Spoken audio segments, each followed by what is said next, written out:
It's a yes and. Only 13 states require you to provide a reason for voting by mail. But at this point, with the exception of Texas, every state will accept COVID as a reason why you're voting by mail.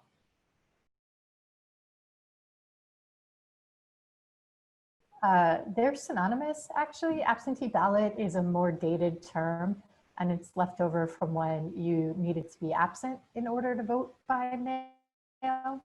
But as I said earlier, only 13 states still have excuses, still require an excuse to vote by mail. And with the exception of Texas, every state will let you vote by mail this year because of COVID.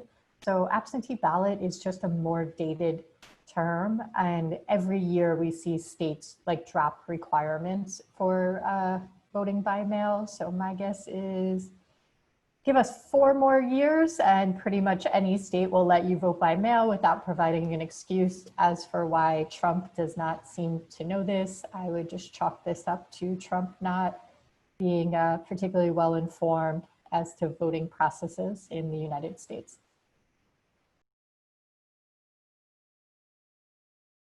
You would hope that the courts would protect the vote in general. So every year there are a ton of lawsuits around voting access.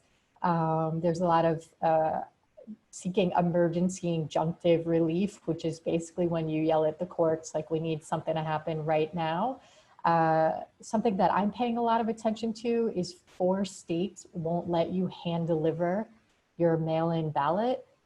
Which is particularly frustrating right now because the USPS is under attack and mail delivery is a lot slower. So we expect to see litigation in those states.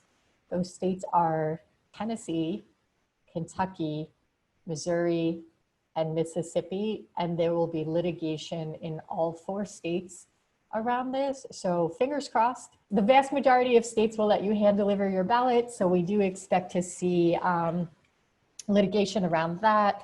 Other things that we see, almost every state has online voter registration, and every year we see the sites crash on the voter registration deadlines. So there'll be immediate lawsuits to extend the deadlines. I feel pretty optimistic about all of these cases just based on years past.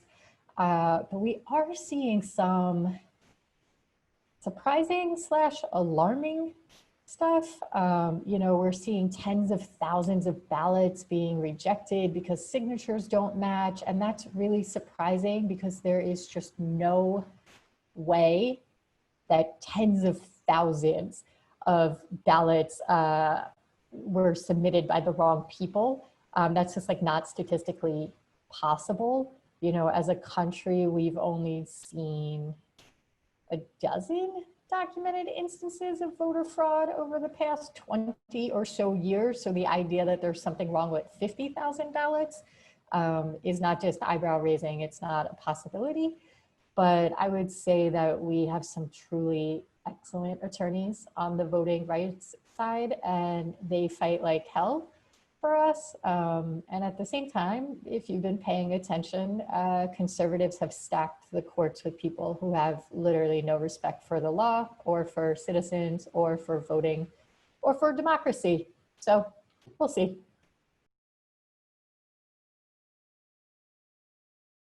All around, yes. So if you can hand deliver your ballot, you should. You know, about half the states say your ballot's on time if it's postmarked by election day. Half say it's on time if it's received by election day. Let's not take any chances.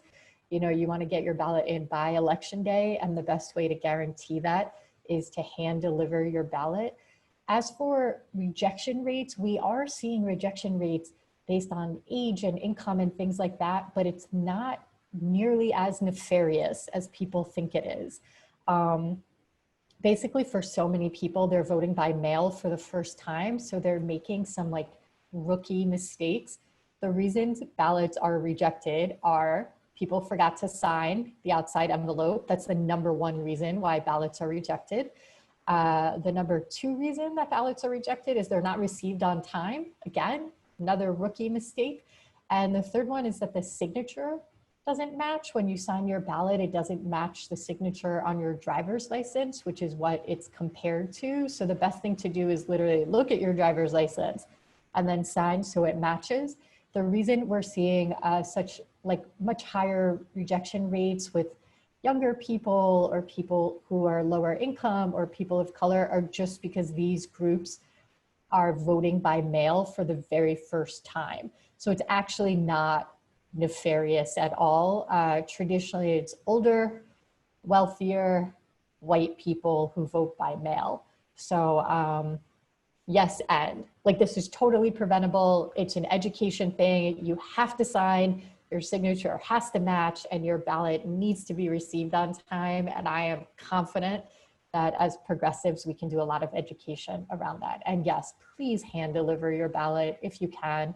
Like just take the 30 minutes to walk it over, drive it over. The USPS can absolutely handle all the votes that are coming in. The USPS handles 1.5 billion holiday cards every year, which is just an astonishing number of pieces of mail. At most, we're talking 100 million mail-in ballots. So like the USPS can absolutely handle this. That being said, the time to request your mail-in ballot is now. Request it as soon as possible. You can go to voteamerica.com and we will guide you through every step of this. And to relieve some of the burden on USPS, please hand deliver your ballot if you can. But as for the election results, so the crazy thing is we've never actually had certified election results on election night. We've just had so few people vote by mail that even if all of the ballots that were still coming in were for the losing candidate, it wouldn't have changed the outcome of the election. So we've always had election day and then results certified 3 weeks later.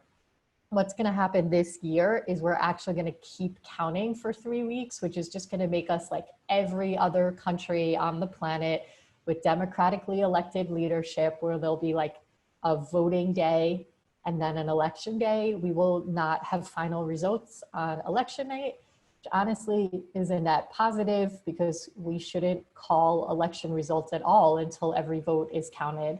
And I know, you know, every election night I'm sitting with someone who's like, how are they calling the results with only like 10% of precincts, you know, results finalized? That's a great question. Like we shouldn't call an election until every vote has been counted.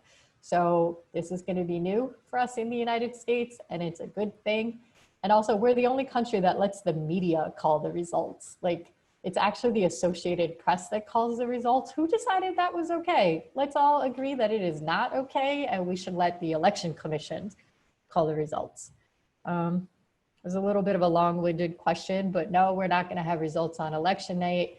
Yes, this is good to have results after the ballots are counted. And just gonna throw this in, Trump is gonna use those 3 weeks to like try to undermine our confidence in the election results, and no one should pay any attention to this man. He doesn't even know that absentee ballots and vote by mail are the same exact thing. So don't pay any attention to him.